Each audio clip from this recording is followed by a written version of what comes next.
Why am I holding a bottle of wine and a cup of coffee?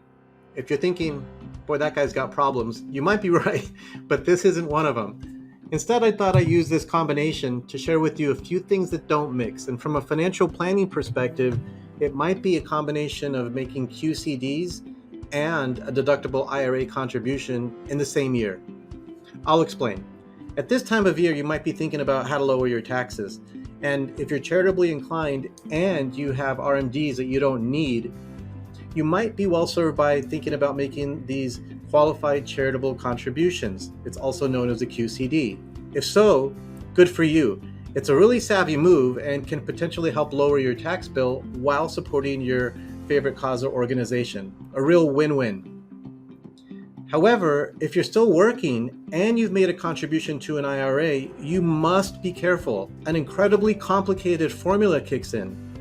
And if you're over half and you make a deductible contribution to a traditional IRA, this formula kicks in, which will affect your ability to get the full credit for part or even all of your QCD. That's right. And I'll give you an example here. Say, for instance, you made a QCD for $10,000, but you also made a deductible IRA contribution for $7,500.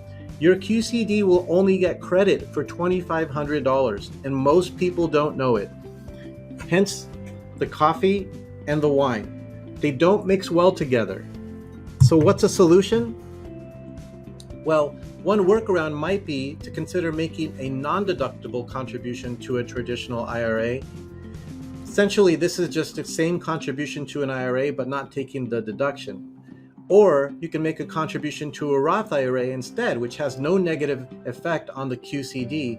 So those options are obviously going to be good solutions and maybe even the way to go if you're really still interested in making a QCD. In that situation, it might be more like a coffee and cream analogy. Those work really well. So consider a Roth IRA or a non-deductible contribution if you also want to make a QCD in the same year. Lastly, another thing to keep in mind is that each spouse is looked at separately.